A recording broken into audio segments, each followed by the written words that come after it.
coming out within the first half of March, so I'm feeling pretty good. In the beginning of the video, you already saw everything I read in January and February. I'm not going to be talking about all the books, but that doesn't mean I didn't enjoy the ones I'm not talking about. I just wanted to talk about a few. The first book that I'll be talking about is Another Brooklyn by Jacqueline Woodson. This book follows August and her three best friends from childhood to like young adulthood. This book is written beautifully. Jacqueline Woodson's writing is very poetic. I actually reread Brown Girl Dreaming by Jacqueline Woodson right before I read this, and I feel like they complement each other. They are totally separate entities, but beautifully written. I really enjoyed the story. Also a very quick, nice short read. Next book is a collection of poetry. It's The Black Poets, edited by Dudley Randall. This I bought. Ooh, oh no. This is very old.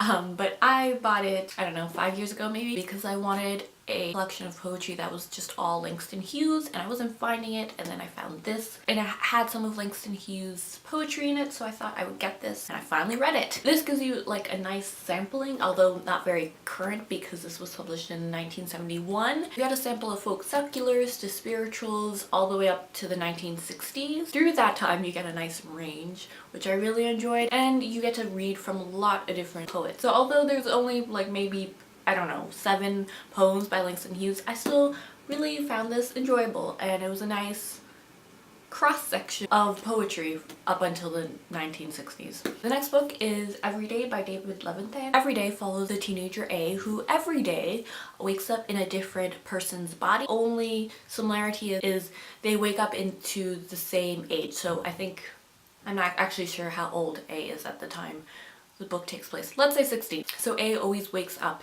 into another 16-year-old's body. It was such an interesting concept, and it kind of allows you to explore gender and sexuality, and because you're anchored by A but becomes a different person each day, you get to explore a lot of different things. And I love this book so much. There's also a romance element I feel like is a big plot point. There's a follow-up book called Another Day, I believe, which I read right after.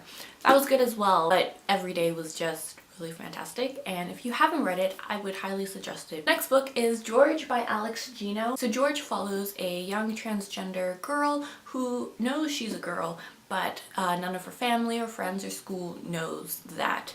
They still know her by George. It just kind of follows her process of her trying to figure out how to let the people know who she is. It's a wonderful read. I really enjoyed it. Don't let the fact that it's a middle grade reader let it stop you from reading it, because I feel like a good book can be enjoyed by anyone, and that's definitely the case with this. The next book that I'll be talking about is Interpreter Maladies by Jhumpa Lahiri. Did you know that Mindy Kaling's TV show, her character is named Mindy Lahiri, and she named it after Jhumpa Lahiri?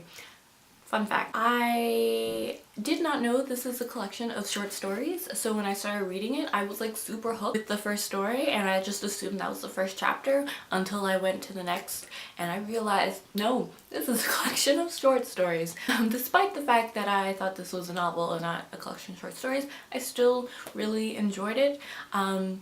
There's 9 short stories in this collection, and I feel like they're all kind of characterized by being bittersweet, but all the stories are super fascinating, and I was really surprised how like hooked I was within like the first page of the first story, and I was super excited to read it after that. And the last book that I will be talking about is Big Magic by Elizabeth Gilbert. I didn't really talk about this in my 30 Days of Art project, which I feel like this kind of started it for me. Is a nonfiction book where just Elizabeth Gilbert talks about being creative and being creative despite fear of numerous things. And you can tell that Elizabeth Gilbert is just so passionate about this topic. It just comes off the page. Again, I got it from the library, but I was like taking pictures of like not every other page, but I could have. I just wanted to remember everything and reread everything, and I loved it so much. You think of yourself as a creative person, I would definitely suggest this read. I also know that this is definitely going to be a thing that I reread